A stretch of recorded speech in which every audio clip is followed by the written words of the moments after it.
Hello to all of you. How are you all? It's me, Shubham Badonia again. Here, कैसे हैं आप सब लोग? आशा है सभी स्वस्थ और सुरक्षित होंगे। ये एक बड़ी न्यूज़ है और साथ ही साथ हमने एमपी ऑनलाइन पोर्टल पर एक जो आपको याद होगा पहले एमएसएमई के अंतर्गत बहुत सारे राज्य सरकार द्वारा मुख्यमंत्री स्वरोजगार योजना, युवा उद्यमी योजना इनके लिए लोन वितरित किए जाते थे, जो कि पिछले कुछ 1 या 2 साल से अभी एप्लीकेशन उस पे बंद कर दी गई थी, जो कि एमपी ऑनलाइन पोर्टल पे samast.mponline.gov.in के यूआरएल पर अब फिर से की लॉन्च की गई हैं। अभी हमारे पास जो योजना है वो अभी देखते हैं। फर्स्ट वन, ये योजना आ चुकी है मुख्यमंत्री उद्यम क्रांति योजना। मुख्यमंत्री उद्यम क्रांति योजना, वीडियो कृपया पूरा देखिएगा, बहुत सारे आपके सवाल होते हैं और ये सर्विस भी बड़ी है। और इसमें अभी आपको मैं यूआरएल, पोर्टल, प्रोसेस और साथ ही साथ ऑफिशियल नोटिफिकेशन जो है गवर्नमेंट का, मध्य प्रदेश शासन का, उसके बारे में भी इंफॉर्मेशन दूंगा। कृपया जिन्होंने चैनल अभी तक सब्सक्राइब नहीं किया है वो चैनल भी सब्सक्राइब कर दें और आशा है आप सभी को ये वीडियो पसंद आएगा। ओके, तो हम की पॉइंट से चलते हैं। हमारा देखिए ये यूआरएल है समस्त। समस्त इसलिए रखा गया है क्योंकि इस पोर्टल पे हम सभी बैंक, जितने विभाग एक साथ जो लोन स्वीकृत करते हैं गवर्नमेंट की सब्सिडी वाले, और जितनी भी योजनाएं होंगी इस सेगमेंट की, वो सब कुछ एक ही पोर्टल के माध्यम से ऑपरेट होंगी। इसीलिए इसका नाम samast.mponline.gov.in रखा गया है ना। आप देखेंगे ये मुख्य पृष्ठ है जिसमें लिखा हुआ है मध्य प्रदेश शासन राज्य स्तरीय बैंक समिति, माने state level bankers committee. Okay, ये मेमो है और ये मुख्य पृष्ठ है। यहाँ पे आपको ऑप्शन दिखाई दे रहे होंगे, प्रोफाइल बनाएं, लॉगिन और बैंकर्स लॉगिन। इसका मतलब जो आवेदक हैं वो पहले अपनी यहाँ से प्रोफाइल बनाएंगे। ओके, आवेदन करने के पहले प्रोफाइल बनाने का मतलब है साइन अप करना। यहाँ पे बेसिक डिटेल्स डाल के एप्लीकेंट का साइन अप क्रिएट किया जाता है, प्रोफाइल बनाई जाती है, उसके बाद ही किसी योजना के लिए आप आवेदन कर सकते हैं। यहाँ से लॉगिन करते हैं, जिनकी प्रोफाइल बन चुकी है वो यहाँ से लॉगिन कर सकते हैं इस बटन से। और ये बैंकर्स लॉगिन है, माने जो बैंक्स यहाँ पे पार्टिसिपेशन में हैं, जो कि शासकीय योजनाओं में लोन वितरित करते हैं, जिसमें कि आप देख रहे होंगे कि अभी कुल बैंक 22 बैंक हैं और भी अपग्रेड यहाँ पे होते जाएगा। जितने अभी विभाग देखिए, कुल 3 विभाग हैं अभी, है ना, जिसमें मछुआ कल्याण तथा मत्स्य विभाग, पशुपालन एवं डेयरी विभाग, सूक्ष्म लघु मध्यम उद्यम विभाग माने डीआईसी। ओके, एमएसएमई में डीआईसी के अंतर्गत ये इतने विभाग अभी हम इसमें है। और भी जितने आगे आने वाले समय में विभाग होंगे वो इसी पोर्टल पे मर्ज होते जाएंगे और मध्य प्रदेश शासन की योजनाओं के लिए और बैंक भी यहाँ पे बढ़ते जाएंगे। अभी कुल 22 बैंक यहाँ पे पार्टिसिपेशन कर रहे हैं। ओके, यहाँ पे आप आंकड़े एक नजर में देख सकते हैं मेन होम पेज पर कि कुल कितने आवेदन आए, पंजीकृत आवेदक कितने, माने कितने लोगों ने प्रोफाइल बना चुके हैं, कुल विभाग कितने हैं, कुल बैंक कितने हैं, है ना, कुल बैंक ब्रांचेस कितनी है और कुल स्वीकृत कितने किए गए। तो एक स्वीकृत भी हो चुका है अभी, है ना, इसकी लॉन्चिंग अभी ही हुई है, डेट भी मैं आपको बताऊंगा। ओके, सो ये थी इसकी इंफॉर्मेशन। मध्य प्रदेश शासन की बैंक वित्त पोषित योजनाओं हेतु सिंगल विंडो ऑनलाइन सिस्टम। अब हम देखते हैं योजनाओं को। तो अभी करंट में जो योजनाएं हैं, अभी आप इसके टैब देख रहे होंगे कि मध्य प्रदेश शासन की योजनाएं कौन कौन सी हैं। आवेदन करने के लिए यहाँ क्लिक करें, आवेदन कर चुके हैं तो उसकी स्थिति आप यहाँ से देख सकते हैं, और कोई तकनीकी समस्या है तो आप यहाँ से अपनी शिकायत दर्ज कर सकते हैं। ये था होम पेज का पूरी ब्रीफिंग, है ना, ये होम पेज की पूरी ब्रीफिंग मैंने आपको बताई है।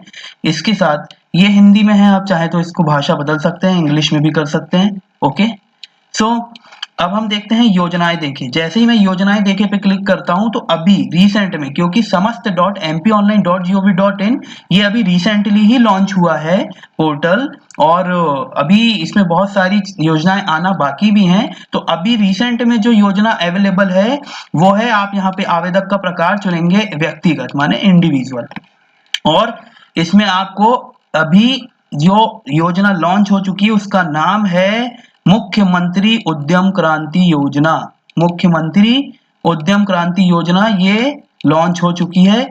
और विभाग कौन सा है, किस विभाग की है, तो ये सूक्ष्म लघु और मध्यम उद्यम विभाग माने MSME, micro small and medium enterprises, MSME की है। ओके, तो इसके लिए हम आपकी इसकी डिटेल्स देखते हैं। डिटेल्स देखने के लिए सबसे पहले मैं आपको बताता हूं ऑफिशियल नोटिफिकेशन, है ना। ये देखिए, ये ऑफिशियल नोटिफिकेशन है जो कि भोपाल से 7 जनवरी 2022 को सभी महाप्रबंधक जिला व्यापार उद्योग केंद्र, जिला व्यापार उद्योग केंद्र क्या होता है आपको पता है, डीआईसी, जिला व्यापार उद्योग केंद्र जो होता है वो डीआईसी कहलाता है। और डीआईसी जो है हर जिले में मौजूद हैं, जिसमें महाप्रबंधक होते हैं, जीएम होते हैं, और उनके थ्रू एमएसएमई की ये योजना जो है ये ऑपरेट की जाएगी। तो अब हम देखते हैं आगे इसकी जानकारी क्या क्या है। देखिए, बहुत ध्यान से पढ़िएगा। विषयांगत शासन द्वारा मुख्यमंत्री उद्यम क्रांति योजना की प्रक्रियाओं का निर्धारण कर जारी की गई मार्गदर्शिका आवश्यक कार्रवाई हेतु संलग्न प्रेषित है। 7 जनवरी का लेटर है। अब देखिए, हम दिखाते हैं क्या क्या हमको देखना है इसमें, की पॉइंट। ठीक है, देखिए की पॉइंट्स देखते हैं। देखिए, योजना का नाम क्या है, मुख्यमंत्री उद्यम क्रांति योजना। शासन का आदेश है 29/11 का। योजना का प्रारंभ माने लॉन्च दिनांक 10 जनवरी 2022 को ये लॉन्च हो चुकी है ना। मतलब समस्त .mponline.gov.in पोर्टल 10 जनवरी को लॉन्च हुआ। उसमें योजना का उद्देश्य क्या है, योजना का उद्देश्य प्रदेश के शिक्षित युवाओं को स्वरोजगार से जोड़ने के लिए उन्हें स्वयं का उद्योग या फिर सेवा या फिर व्यवसाय, माने आप मैन्युफैक्चरिंग करना चाहते हैं या किसी सर्विसेज से रिलेटेड बिजनेस डालना चाहते हैं या फिर कोई व्यवसाय करना चाहते हैं, उसका जो उद्यम स्थापित करने हेतु बैंकों के माध्यम से कम ब्याज दर पर संपार्श्विक माने कोलेटरल फ्री लोन उपलब्ध करवाना है योजना का उद्देश्य। तो वही कैसे होगा ये, तो योजना का क्रियान्वयन देखेंगे, सूक्ष्म लघु और मध्यम उद्यम विभाग द्वारा जिला व्यापार एवं उद्योग केंद्र के माध्यम से इस योजना का क्रियान्वयन किया जाएगा, माने डीआईसी के माध्यम से, जो मैं आपको ऑलरेडी बता चुका हूं। ठीक है, आवेदक जो है वो मध्य प्रदेश का स्थानीय निवासी होना चाहिए। आवेदन दिनांक को उसकी आयु 18 वर्ष कम से कम कंप्लीट हो चुकी होनी चाहिए, माने 18 से 40 वर्ष, ना 18 से कम ना 40 से ज्यादा, जिस डेट पे आप आवेदन कर रहे हो उस पे।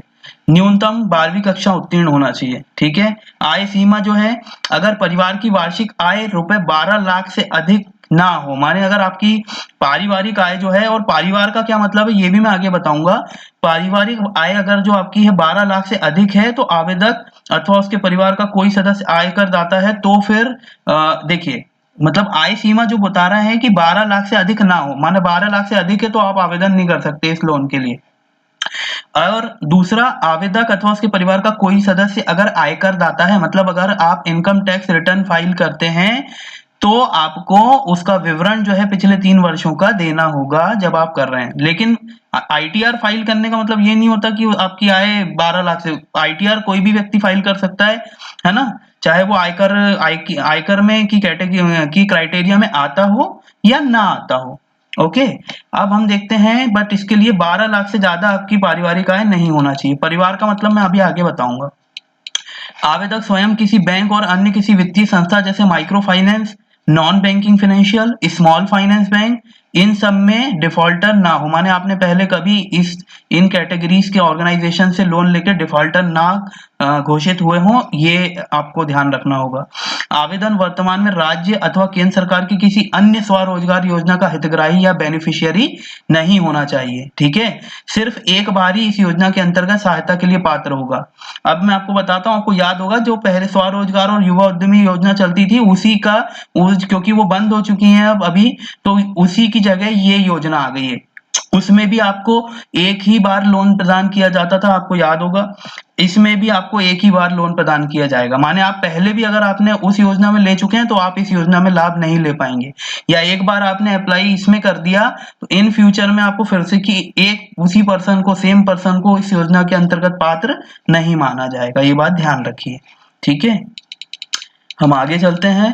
पात्र परियोजनाएं कौन कौन सी है, तो उद्योग विनिर्माण, माने अगर आप मैन्युफैक्चरिंग करना चाहते हैं, इकाई के लिए कितनी राशि दे सकते हैं, 1 लाख से 50 लाख तक। अगर आप मैन्युफैक्चरिंग डालना चाहते हैं किसी चीज की तो 1 लाख से 50 लाख तक का यहाँ पे आपको लोन मिल सकता है। अगर कोई सर्विसेज से रिलेटेड खुदरा व्यवसाय रिटेल ट्रेड अगर करना चाहते हैं तो आपको 1 लाख से 25 लाख तक की जो लोन है वो स्वीकृत हो सकती है। उपरोक्त समस्त प्रकार की परियोजनाएं जो credit guarantee fund trust for micro and small enterprises अंतर्गत बैंक ऋण गारंटी के लिए भी पात्र हो। राइट, पात्र बैंक जो है, ठीक है। अब हम चलते हैं आगे। वित्तीय सहायता, देखिए वित्तीय सहायता क्या है?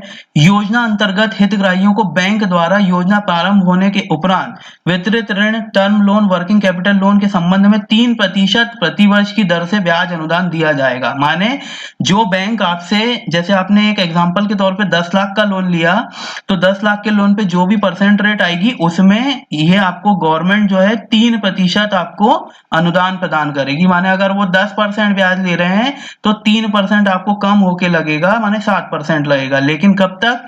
अनुदान अधिकतम 7 वर्षों तक मोरेटोरियम अवधि सहित। माने मोरेटोरियम अवधि जो होती है, माने जिस समय में आप स्टार्ट नहीं कर पाते बिजनेस, जैसे 3 महीने 6 महीने जो होता है, जैसे आपको लोन प्रदान कर दिया जाता है लेकिन आपका बिजनेस उस अवधि में स्टार्ट नहीं हो पाया है, सेटअप चलता है, वो अवधि मोरेटोरियम अवधि कहलाती है। तो जो आपको अधिकतम 7 वर्षों तक मोरेटोरियम अवधि सहित दिया जाएगा। माने आपने अगर 10 लाख का लोन लिया और आप तो आपको 10 अगर परसेंट लग रहा है एक एग्जांपल के तौर पे, तो 3% उसमें से हर वर्ष आपको इस योजना के अंतर्गत ब्याज अनुदान दिया जाएगा, जो कि डायरेक्ट बैंकों के माध्यम से उनके वो बैंक क्लेम कर सकते हैं और आपके लोन अमाउंट में से ही वो चीजें सेटल होंगी। जिस अवधि के दौरान हितग्राही का ऋण खाता डिफॉल्ट या एनपीए बना रहता है, उस अवधि के लिए कोई ब्याज अनुदान सहायता देय नहीं होगी। राइट, ब्याज अनुदान की राशि प्रतिपूर्ति माने रिम्बर्समेंट के रूप में वार्षिक आधार पर प्रदान की जाएगी। समझ गए ना? कोई जो सब्सिडी होती है ये स्कीम्स की, ये आपको कोई बैंक अकाउंट में नहीं दी जाती है। जो आपका खाता, जिस बैंक से आपका लोन स्वीकृत हुआ है, उसी खाते में रिम्बर्स की जाती है, जो कि आपके लोन अकाउंट में ही एडजस्ट होता है। योजना अंतर्गत ऋण गारंटी शुल्क प्रचलित दर पर अधिकतम 7 वर्षों तक प्रतिपूर्ति के रूप में देय होगा, वही जो मैं आपको अभी बताया। ठीक है, 8वां देख लेते हैं पॉइंट, आवेदन प्रक्रिया एवं आवेदन पत्रों का निराकरण। आवेदक से ऑनलाइन पोर्टल के माध्यम से सहपत्रों सहित आवेदन प्राप्त किए जाएंगे।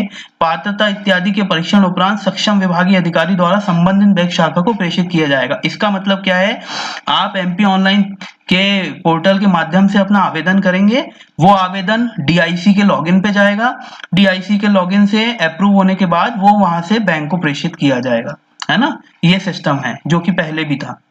ठीक है, हम देखते हैं बैंक शाखा द्वारा अधिकतम 6 सप्ताह में प्राप्त आवेदनों पर निर्णय लिया जाएगा। माने जो भी आपने आवेदन किया है तो 6 वीक्स के अंदर कोई जो बैंक है उसको उसमें निर्णय करना ही होगा, उससे ज्यादा टाइम वो नहीं ले सकते।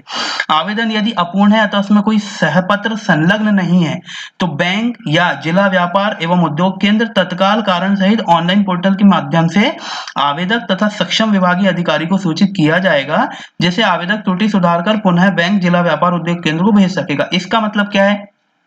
जो एप्लीकेंट ने एप्लीकेशन डाली वो आई डीआईसी के पास, डीआईसी ने वो एप्लीकेशन, अगर डीआईसी के लेवल पे पता चल गया या एप्लीकेंट ने देखा कि भाई ये त्रुटि है, या डीआईसी ने देखा कि ये त्रुटि है या ये दस्तावेज नहीं लगे हैं, तो वो उस आवेदन को बायबैक भेज सकते हैं।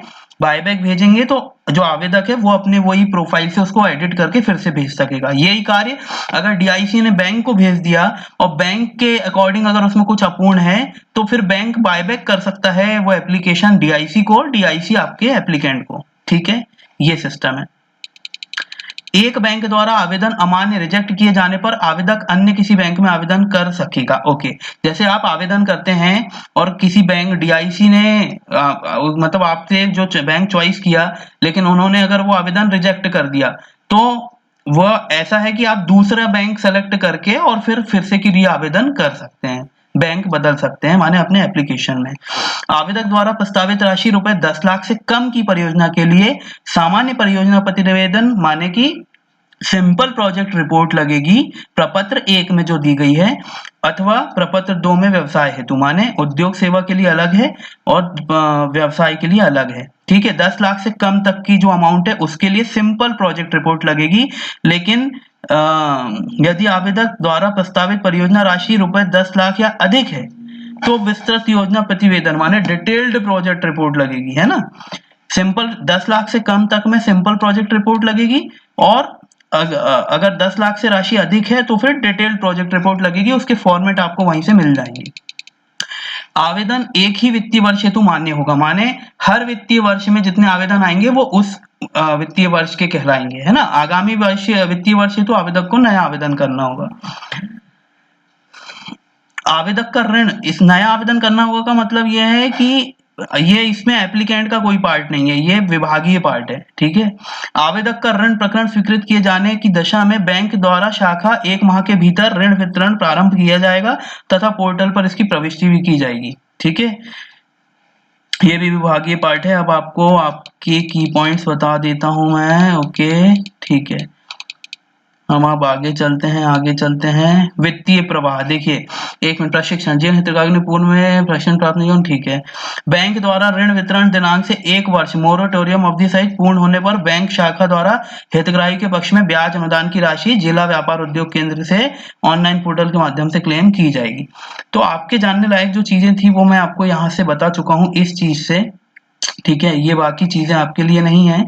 अब हम चलते हैं कि योजना क्या है, ठीक है। ये देखिए, विभाग का नाम बता दिया है, मुख्यमंत्री उद्यम क्रांति योजना। इस योजना के अंतर्गत उद्यम और सेवा क्षेत्र में युवाओं को ऋण पर 3% ब्याज अनुदान प्रदान किया जाएगा। उद्देश्य क्या है? स्वरोजगार के लिए प्रदेश के नागरिकों को प्रोत्साहित करना। माने आप फिर से कि जो 2 साल से स्कीम बंद हो गई थी, अब ये युवा उद्यम क्रांति योजना, मुख्यमंत्री उद्यम क्रांति योजना के नाम से फिर आ गई है। पात्रता 18 से 40 वर्ष के बीच होना चाहिए, 12वीं कक्षा पास होना चाहिए, और आयकर दाता हो तो 3 वर्ष का आईटीआर आपको देना पड़ेगा। और हाँ, एक चीज मैं आपको बताना चाह रहा था, परिवार का क्या मतलब है। देखिए, परिवार का मतलब यह है, पारिवारिक आय से आशय है अगर आप अनमैरिड है माने अविवाहित है, तो फिर आपकी जो पेरेंट्स हैं वो और आप, ये आप परिवार हुए, ठीक है। तो आपकी टोटल पारिवारिक आय जो है वो 12 लाख से ज्यादा नहीं होना चाहिए, ठीक है, नंबर 1। और अगर आप विवाहित हैं तो फिर आपका परिवार क्या हुआ, मतलब आपकी पत्नी और आप, ये आपका परिवार आया। माने फिर अगर आपकी पत्नी भी मतलब अगर अर्न करती हैं किसी तरीके से, तो वो उनकी आय जो है और आपकी आय जो है वो 12 लाख से अधिक नहीं होना चाहिए। और अगर आप अनमैरिड हैं, अविवाहित है, तो फिर आपके पेरेंट्स की आय और आपकी आय 12 लाख से अधिक नहीं होना चाहिए, ठीक है। और दूसरा, अगर 12 लाख से कम है आय लेकिन आप आयकर दाता हैं, तो आपको पिछले 3 वर्षों का जो आईटीआर फाइल किया है वो आपको वहां पे अपलोड करना होगा जब आप फॉर्म भरेंगे तब, ठीक है। अब ये देख लेते हैं, नवीन उद्यम स्थापित करने वाले उद्यमियों को प्रदान किया जाएगा योजना का लाभ। मध्य प्रदेश उद्योग क्रांति योजना के माध्यम से प्रदेश के युवा अपना खुद का व्यवसाय स्थापित करके आत्मनिर्भर बन सकेंगे। 7 वर्षों तक इस योजना के अंतर्गत 3% ब्याज अनुदान प्रदान किया जाएगा, ठीक है। और विनिर्माण इकाई और उद्यम स्थापित करने वाले युवाओं को 10 लाख से 50 लाख एवं सेवा क्षेत्र के लिए, सॉरी, इकाई दे सकता जाता है 1 लाख से 50 लाख है, ठीक है। और ये जो है सेवा क्षेत्र के लिए, सर्विसेज के लिए 1 लाख से 25 लाख, राइट। मानो मैन्युफैक्चरिंग के लिए 1 लाख से 50 लाख तक है, और सर्विसेज वाले में 1 लाख से 25 लाख तक है ऋण जो है, इतना प्रदान किया जा सकता है, ओके। और इस योजना का लाभ केवल नवीन उद्यम स्थापित करने वाले नागरिकों को ही प्रदान किया जाएगा। इस योजना के प्रावधान सभी वर्ग के आवेदक के लिए समान होंगे, माने सभी वर्ग, माने चाहे आप SC ST OBC UR सभी के लिए समान है, ठीक है। केवल वही नागरिक इस योजना का लाभ प्राप्त कर सकते हैं जो किसी बैंक के किसी वित्तीय संस्था में डिफाल्टर ना हो, राइट। आप अगर कहीं से डिफाल्टर हुए हैं तो आपको इस योजना का लाभ नहीं मिलेगा। इसके अलावा आवेदक द्वारा केंद्र और राज्य सरकार की, अगर आप पहले से किसी योजना में लाभ ले रहे हैं ऑलरेडी, तो भी आप इसके लिए आवेदन नहीं कर सकते हैं, है ना। और जिस अवधि के लिए लाभार्थी का खाता NPA बना रहेगा उस अवधि के लिए कोई ब्याज अनुदान नहीं प्रदान किया जाएगा, राइट। मतलब जब वो आपका नॉन एक्टिव खाता है उसमें। इसके अलावा ब्याज अनुदान की प्रतिपूर्ति वार्षिक अवधि पर की जाएगी, बिल्कुल। मतलब जैसे आपने 10 लाख का लोन स्वीकृत कराया और आपको उसमें 10% के हिसाब से, एक एग्जांपल बता रहा हूं, ये बैंक के अकॉर्डिंग इसके परसेंट रेट तय होते हैं, ठीक है।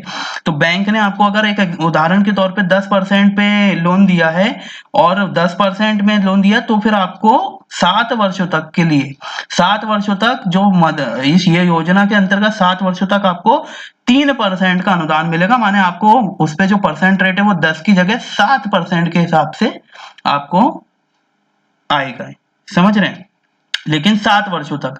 आपने लोन अगर 15 वर्षों के लिए लिया है या 10 वर्षों के लिए लिया है तो आपको हर साल केवल 7 वर्षों तक गवर्नमेंट की ये 3% की अनुदान मिलेगी। बाकी वर्षों में फिर आपको वही परसेंट रेट लगेगी